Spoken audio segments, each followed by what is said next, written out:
Good evening friends. எனக்கு பிடிச்ச கதையில் நம்ம சிறுவர் கதைகளில் படித்த மூட்டையை வைத்தால் அப்படிங்கிற கதையை பற்றி தான் உங்ககிட்ட பகிர்ந்துக்க போகிறேன். இந்த கதை எப்படி துவங்குது அப்படின்னு பார்த்தீங்கன்னா, ஒரு ஊரில் துணி வெளுக்கும் தொழிலை செஞ்சுட்டு இருந்த ஒரு பெண்மணி. அவளுக்கு 3 மகள்கள் இருந்தாங்க. அந்த 3 பேருமே பேரழகிகளாக இருந்தாங்க. எவ்வளோ உழைச்சாலும் அவங்க வயிறார சாப்பிட முடியல, வறுமையில் வாடினாங்க. ஒரு நாள் அவங்க வீட்டுக்கு அழகான ஒரு இளைஞன் வந்தான். அம்மா, நான் பக்கத்து ஊரை சேர்ந்தவன், செல்வந்தனாக இருக்கேன். என் வீட்டு வேலையை செய்யறதுக்கு ஒரு பெண் வேணும். உங்கள் மகள்களில் ஒருத்தி அனுப்பி வைங்க, நான் அவளை அரசி மாதிரி பார்த்துக்கிறேன் அப்படின்னு சொன்னான். இனிமையாக பேசினான். இதை கேட்ட மூத்த மகள், அம்மா நான் போயிட்டு வரேன், நம்ம தான் வறுமையில் வாடுறோம்ல, நான் போயிட்டு வரேம்மா அப்படின்னு சொன்னான். அந்த தாயும் சரி, அவர் சொல்கிற வேலையெல்லாம் பார்த்து நல்ல பேர் வாங்கிட்டு வா அப்படின்னு சொல்லி அமுச்சு வச்சாங்க. அவளை அழைச்சிட்டு போனால் அந்த இளைஞன் நீண்ட தூரம் நடந்ததுக்கு அப்புறமா ஒரு பெரிய மாளிகையை அடைஞ்சாங்க. இதுதான் என்னோட மாளிகை, இங்கே நீ உன் விருப்பம் போல் இருக்கலாம், எந்த அறையை வேணுனாலும் திறந்து பார்க்கலாம். ஆனால் அந்த கடைசி அறை இருக்கு பாரு, அதை மட்டும் நீ திறந்து பார்க்கவே கூடாது. என் கட்டளையை மீறினேன்னா நான் பொல்லாதவன் ஆயிடுவேன். எல்லா அறைகளோட சாவியும் இங்கே தான் இருக்குது அப்படின்னு சொன்னான். நான் ஏன் உங்கள் கட்டளையை மீற போகிறேன், அந்த அறையை நான் திறந்து பார்க்கவே மாட்டேன் அப்படின்னு சொன்ன அவள் தோட்டத்தில் இருந்து ஒரு சிவப்பு ரோஜா பூவை பறிச்சுட்டு அவளோட தலையில் சூடிட்டு அவன் கிளம்பிட்டான்.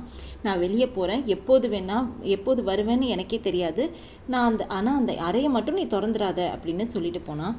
ஒவ்வொரு அறையாக இவ திறந்து பார்த்தா ஒவ்வொரு அறையிலையும் விலை மதிக்க முடியாத பொருட்கள் இருந்துச்சு. ஒரு அறையில் நவரத்தினங்கள், பொற்காசுகள்லாம் குட்டி கிடந்துச்சு. எவ்வளோ அழகாக நல்ல வாழ்க்கை கிடச்சிருக்கு, நம்ம இங்கேயே மகிழ்ச்சியாக இருந்துடலாம் போல இருக்கே அப்படின்னு ஆசை வந்துச்சு அவளுக்கு. பூட்டியிருந்த அந்த கடைசி அறை அவள் கண்ணில் பட்டுச்சு. அவளால் ஆர்வத்தை அடக்க முடியல. அந்த அறைக்குள்ள எப்படியாவது நம்ம போய் பார்த்துடலாம், இப்போ என்ன தான் இருக்க போகுது, ஏன் நம்ம பார்க்க வேண்டாம் அப்படின்னு தடுக்கிறாரு. மெல்ல திறந்து பார்த்துட்டு உடனே மூடிடலாம், கண்டிப்பாக அவருக்கு தெரிய வாய்ப்பே இல்லை அப்படின்னு நினச்சா. சாவியை போட்டு மெதுவாக அந்த கதவு திறந்தா உள்ளேருந்து அழுக்குறலும் ஓலமாக கேட்டுச்சு. உள்ளே நுழைஞ்சு பார்த்தா அங்கே ஒரே தீயில பல உயிர்கள் வெந்துக்கிட்டு இருந்துச்சு. காப்பாற்றுங்க காப்பாற்றுங்க அப்படின்னு நிறைய கத்திக்கிட்டு இருந்தாங்க. தன்னை அழைச்சி வந்திருந்தது பிசாசு அப்படிங்கிற உண்மை அவளுக்கு புரிஞ்சுது. அவசரமாக அந்த கதையை மூடிட்டு பூட்டு போட்டுட்டு திருப்பி அவள் அந்த இன்னொரு அறையிலேயே அமர்ந்துட்டான். அந்த தீயோட வெப்பத்தில் அவள் தலையில் இருந்த பூ வாடி போச்சு. அதை அவள் கவனிக்கவே இல்லை. திருப்பியும் அங்கே வந்த இளைஞனை அவளை மேலும் கீழும் பார்த்தான். என் கட்டளையை மீறி நீ அந்த அறையை திறந்து பார்த்துருக்க அப்படி தானே அப்படின்னு கேட்டான். உனக்கு என்ன தைரியம் இருக்கும், நீ அந்த கதையை திறக்காத அப்படின்னு நான் உன்கிட்ட சொல்லிட்டு போனேன்ல அப்படின்னு கோவமாக கேட்டான். நான் திறக்கவே இல்லை அப்படின்னு அவள் பயத்தில் நடுங்கிட்டு சொன்னா. அப்புறம் உன் தலையில் இருந்த ரோஜா பூ எப்படி வாடுச்சு, என்கிட்டயே போய் சொல்கிறியா அப்படின்னு கேட்டு அவளையும் அந்த அறையை திறந்து அந்த தீயில உள்ளே தள்ளி விட்டுட்டு அவன் அந்த அறையை மூடிட்டான். என்னை மன்னிச்சிடுங்கன்னு கேட்டான். ஆனால் அவன் அதை பொருட்படுத்தவே இல்லை. அவளும் அந்த தீயில தள்ளிவிட்டு அறையை பூட்டிட்டான். துணி வெளுப்பவரோட வீட்டுக்கு திரும்பியும் வந்தான். அம்மா, உங்கள் பெண் அங்கே எங்கள் வீட்டில் ரொம்ப நல்லா இருக்கா, ஆனால் வேலை ரொம்ப அதிகமாக இருக்குது, தங்கையும் கொஞ்சம் அழைச்சிட்டு போட்டுமா அப்படின்னு கேட்டான். உடனே அவள் சரின்னு சொல்லிட்டு அந்த தங்கையும் புறப்பட்டா. 2 பேரும் அதே மாதிரி மாளிகையை அடைஞ்சாங்க. வழக்கம் போல் அவளுக்கு அதே சிவப்பு ரோஜாவை தலையில் வச்சு விட்டான். எந்த காரணத்தை முன்னிட்டும் அந்த கடைசி அறையை மட்டும் நீ திறந்துடக்கூடாது அப்படின்னு அவள்கிட்டையும் எச்சரித்தான். ஆர்வத்தை அடக்க முடியாமல் அவளும் திறந்து பார்த்துட்டா. திரும்பி வந்தாமல் அவளையும் தீக்குள்ளே தள்ளி விட்டுட்டான். துணி வெளுப்பவர் வீட்டுக்கு திரும்பி வந்தான். உங்களோட 2 மகள்களும் அங்கே நல்லா இருக்காங்க, உங்களோட 3ஆவது மகளையும் கொஞ்சம் அனுப்பி வைங்க அப்படின்னு கேட்டான்.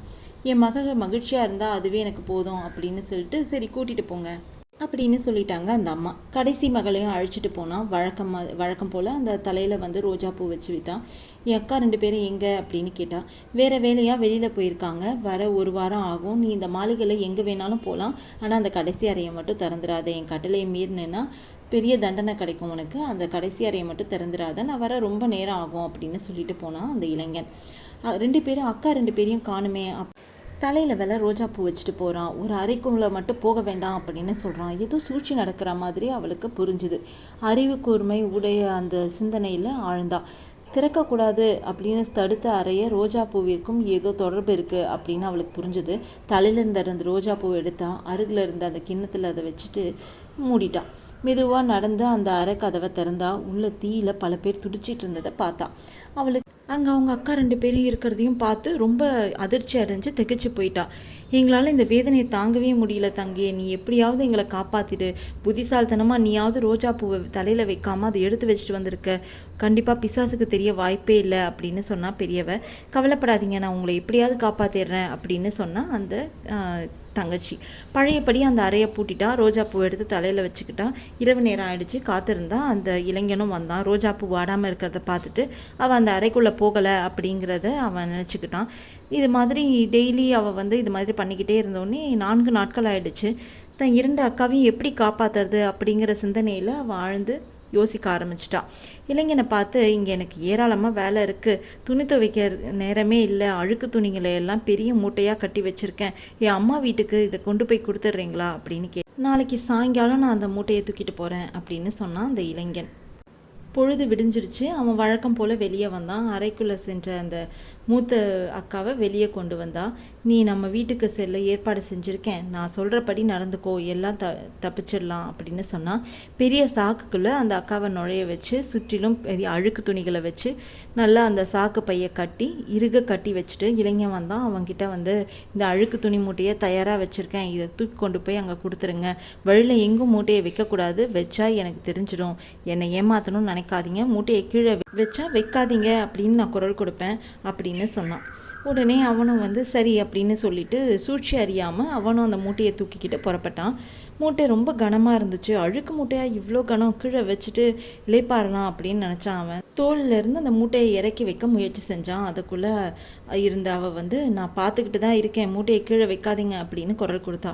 மாளிகைக்குள்ளே இருக்கிற பெண் தான் பேசுகிறா. எவ்வளோ தொலைவில் நடக்கிறதும் அவள் கண்களுக்கு எப்படி தெரியுது, இறக்கி வைத்தால் நம்ம தப்பாக நினைப்பாளே அப்படின்னு ஒரு வழியாக வீட்டுக்கு போய் அடைஞ்சிட்டான். கதவை தட்டி, அம்மா உங்கள் பெண் அழுக்கு துணி மூட்டையெல்லாம் அனுப்பி வச்சுருக்காங்க, நன்கு துவைச்சி வைங்க, அடுத்த வாரம் வேறு துணி மூட்டையோட வரேன், அப்போ இந்த அழுக்கு துணியெல்லாம் துவைச்சிருப்பீங்க இல்லையா, அதெல்லாம் நான் திருப்பி வாங்கிட்டு போகிறேன் அப்படின்னு சொன்னான். எனக்கு தங்க நேரம் இல்லை, நான் உடனே திரும்பணும் அப்படின்னு சொல்லிட்டு புறப்பட்டுட்டான் அவன். அடுத்த வாரம் தன்னோட 2வது அக்காவையும் மூட்டையில் கட்டி அது மாதிரி வச்சு அனுப்பி வச்சான்.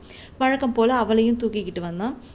வழியில் மூட்டையை வைக்க அவன் முயற்சி செஞ்சான். மூட்டையை கீழே வைக்காத அப்படின்னு பார்த்துக்கிட்டு இருந்த குரல் கொடுத்தா. பார்த்துட்டு தான் இருக்கேன் அப்படின்னு குரல் கொடுத்தா. அப்படியே சரின்னு எப்படியோ அவன் வீட்டுக்கு அடைஞ்சிட்டான். வீட்டு வாசல்ல அவனுக்காக துணி வெளுப்பவ காத்திருந்தாங்க. அவளை பார்த்து அவன், அம்மா உங்கள் மக அழுக்கு துணி அனுப்பியிருக்கா, ஒரு வாரத்துக்குள்ளே எப்படியாவது இவ்வளோ துணி சேர்ந்தது தெரியவில்லை, இதையும் வெளுத்து கொடுத்துருங்க அப்படின்னு சொல்லி அடுத்த முறை வரும்போது 2 மூட்டை துணிகளும் சேர்த்து எடுத்துகிட்டு போகிறேன், இப்போ மிகவும் களைப்பாக இருக்குது அப்படின்னு சொல்லிட்டு அவன் அந்த இடத்த விட்டு புறப்பட்டுட்டான். தன் 2வது மகளும் சேர்ந்துட்டது எண்ணி ரொம்ப சந்தோஷப்பட்டாங்க அந்த அம்மா. களைப்போட மாளிகைக்கு சேர்ந்தான் அவன். என் வீட்டில் துணி மூட்டையை சேர்த்துட்டிங்களா அப்படின்னு கேட்டான் அந்த 3வது மகள். துணி மூட்டையாது, என்ன கணம், என்னால் தூக்கிக்கிட்டு நடக்கவே முடியல, நான் கீழே வைக்க முடின்றா அப்போ எப்படியாவது உனக்கு தெரிஞ்சிருது, உடனே நீ கீழே வைக்காத அப்படின்னு குரல் கொடுக்குற, அதை தூக்கிட்டு போக முடியாமல் நான் பட்ட கஷ்டம் எனக்கு தான் தெரியும், இனிமேல் அழுக்கு மூட்டை துணியெல்லாம் என்கிட்ட கொடுக்காத நான் எடுத்துகிட்டு போக மாட்டேன் அப்படின்னு கோவமாக சொல்லிட்டான். இன்னும் ஒரே ஒரு முறை மட்டும் எடுத்துகிட்டு போங்க, அதுக்கப்புறம் நான் இருக்கிற துணியெல்லாம் நானே எப்படியாவது துவச்சிக்கிறேன், துணியை கூட நீங்கள் அங்கேருந்து எடுத்துகிட்டு போக வேண்டாம், ஒரு துணி கூட நீங்கள் எடுத்துகிட்டு போக வேணாம், இந்த தடவை மட்டும் கனமாக இருந்துச்சுனாலும் பரவாயில்ல, இந்த ஒரு தடவை மட்டும் எடுத்துகிட்டு போயிடுங்க, ரொம்ப கனமாக தான் இருக்கும் அப்படின்னு சொன்னான். இதுதான் கடைசி முறை, இனிமேல் மூட்டையை கொடுத்தேன்னா நான் எடுத்துகிட்டு போகவே மாட்டேன் அப்படின்னு கோவமாக சொன்னான் அவன். சரின்னு சொல்லிட்டு வெளில வந்துட்டான். அந்த மாளிகையில் இருந்த விலை உயர்ந்த பொருட்கள் எல்லாத்தையும் திருடிட்டா அவளை எல்லா சாக்கு மூட்டையிலும் கட்டிட்டா. புறப்படும் நாள் வந்துச்சு. இளைஞனும் அங்கே வந்தான். உடனே அந்த இளைஞன்கிட்ட அவள் சொன்னா, எனக்கு உடல்நிலை சரியில்லை, நான் அறைக்குள்ளே போய் படுத்துக்கிறேன், என்னை எழுப்ப வேணாம், இன்னைக்கு ஒரு நாள் மட்டும் இருட்டினோடனே மூட்டையை எடுத்துகிட்டு போங்க, வழியில் எங்கேயும் வச்சிடக்கூடாது, என்னை ஏமாற்றணும்னு நினச்சி எங்கேயாவது வச்சிங்கன்னா வழக்கம் போல் எனக்கு நல்லா தெரிஞ்சிடும், அதனால எங்கேயும் வைக்கக்கூடாது அப்படின்னு நான் மூட்டையை இங்கே தான் கட்டி வச்சுருக்கேன், திரும்பி வந்ததும் எடுத்துக்கிறேன் அப்படின்னு சொன்னான். சரின்னு சொல்லிட்டு அவள் என்ன பண்ணா, அவள் படுக்கை அறையில் அவள் தலையணையை வச்சு அந்த போர்வையெல்லாம் போட்டு மூடி வச்சுட்டு கொஞ்சம் தூரத்தில் போய் அவள் படுக்கையை பார்த்தா யாரோ படுத்திருக்கிற மாதிரியே இருந்துச்சு. சாக்கு மூட்டைக்குள்ளே நுழைஞ்சிக்கிட்டா. தன்னை சுற்றி பல பொருட்களை வச்சா. வெளியே ஒரு கையை மட்டும் விட்டு சாக்கு மூட்டையை நல்லா டைட்டாக கட்டிட்டா. பிறகு கையை உள்ளேந்து வெளில இழுத்து பார்த்தா இழுக்க முடியல. கொஞ்சம் நேரம் கழித்து இளைஞன் வந்தான். படுக்கையில் அவள் படுத்திருக்கிறத பார்த்துட்டு சாக்கு மூட்டையை தூக்கிக்கிட்டு அவனும் அந்த மூட்டையை எடுத்துகிட்டு அவங்க வீட்டுக்கு கிளம்பிட்டான். ரொம்ப நடக்க முடியாமல் தள்ளாடிக்கிட்டே போனான். பாதிரும் கூட போக முடியல அவனால். மூட்டையை கீழே வச்சுட்டு இளைப்பாறலாம் அப்படின்னு நினைக்கும் போது தோளில் இருந்து கீழே இறங்க முயற்சி செஞ்சா.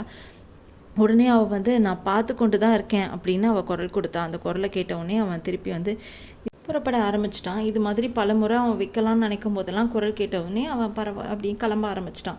எப்படியோ முயன்று அவன் வீட்டை சேர்ந்துட்டான். கடைசி மகள் வருகைக்காக தாய் வெளியிலே காத்துட்டு இருந்தா. பெரிய மூட்டையோட அவன் துணி வெளுப்பவர்கிட்ட கொடுத்தான். மகிழ்ச்சி தாங்க முடியல அந்த அம்மாவுக்கு. மூட்டையை இறக்கி வச்சோடனே அவன் அப்பாடா தொல்லை ஒழிஞ்சுது, இனி மூட்டையை தூக்கிட்டு வர்ற வேலையே இல்லை அப்படின்னு சொல்லிட்டு புறப்பட்டுட்டான்.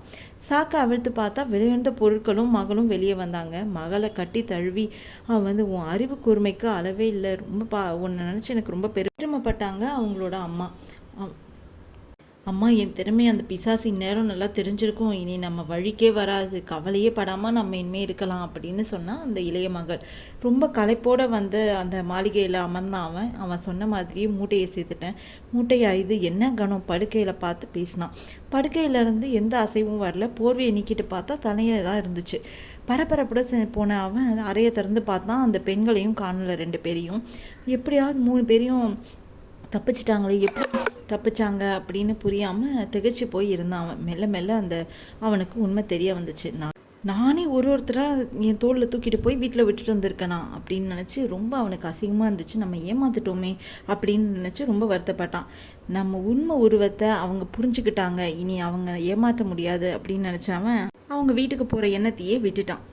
இதோடு இந்த கதை முடிஞ்சிச்சு. இந்த கதை உங்களுக்கு பிடிச்சிருந்துச்சா லைக் பண்ணுங்கள், தவறாமல் நம்ம சேனலை சப்ஸ்கிரைப் பண்ணுங்கள். இந்த மாதிரி நிறைய கதைகள் நம்ம தொடர்ந்து நம்ம சேனலில் பார்த்துட்டே வரலாம். தேங்க்யூ, பாய்.